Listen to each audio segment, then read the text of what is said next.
Danke bafethu. Welcome back to Nkuli Soccer. Ngicela ningakhohlwa ku-channel yami ku-YouTube ni-subscribe ngilethe iy'ndaba zebhola ezifana nalezi everyday, but ngifuna ukukhuluma ngama-salaries waku-P_S_L manje. Ayikho imali ku-P_S_L bafethu. La ma-salaries la kuthiwa abantu bahola u-450,000. UHotha akayiholi i-450,000-ke nje siqale lapho. Ayikho i-450,000 yakaHotho le reportiwa yi-media.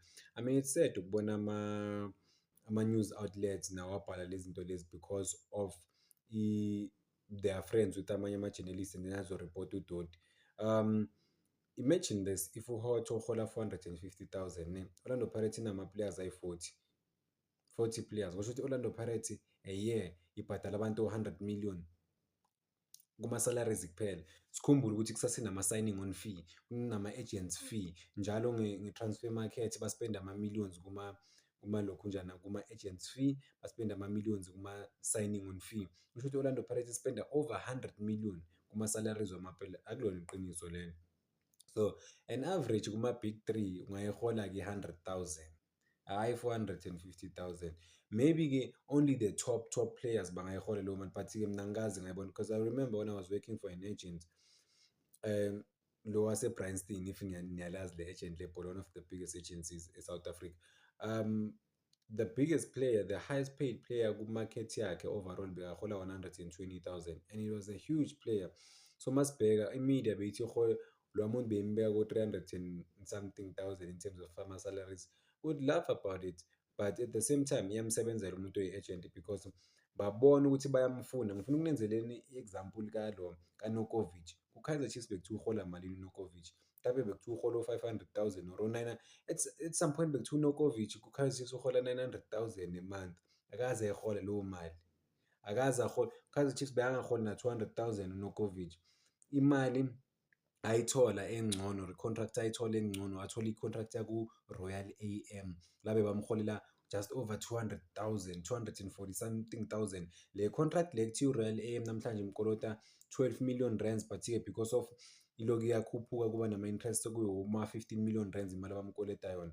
I-Royal AM-ke yona ibona iy'ndaba online kuthiwa uhola kakhulu uNokovic. Nabo bayamanipulate ukuthi uNokovic asayine i-contract emalini, so bayamanipulate-ke ukuthi uNokovic asayine i-contract ye-12 million rands, kanti akaze ayithola le mali lena. So I mean yizo izinto abantu kumele bazazi like ezisimple. That is why i-team efana ne-Orlando Pirates ingeke ikhokhele abantu lezo mali lezo because of iyazi, they know, like umphathi we-Orlando Pirates usebenza ku-P_S_L, wazi almost wonke umuntu ukuthi uhola malini, yabo. So you can never manipulate those guys. Bazokusayina ku-Pirates, bazokusayina from udlalela i-Richards Bay bakunika 16,000 rands, bakunika u-100,000 ku-Orlando Pirates. I-life changing contract leyo because there was no way i-Richards Bay ikunike leyo mali leyo usafikela nkosi yami ikuthathe somewhere maybe eBergville or eScott bakunike leyo mali. But Orlando Pirates bazi kahle kamhlophe ukuthi uhola 16,000 or 20,000 wena. And uma baketha Orlando Pirates bese bathi uzohola 100,000, bathi uzohola 90,000. Nawe ujabule uthi 90,000, but into abazokushaya ngayo bathi i-signing on fee esizokunika yona sokunika 3 million. Yabona ukuthi le mali le tshintsha impilo yakho overall. I-salary yakho i-90,000 bakunika i-3 million i-signing on fee, then sowutshela abantu ukuthi wena ku-Pirates uhola 3 million. Hayi, yeah, but ama-salaries bayamanipulate isikhathi esiningi i-media. Unfortunately we don't have a good media eSouth Africa. Kodwa sine-good media unamanga. Because I go to these places. There was this one time they're interviewing umuntu we-Kaizer Chiefs engeke ngimention ukuthi ubani. I-journalist lithi kumuntu we-Kaizer Chiefs, we are not doing well, so what are you guys doing to fix this thing? We are.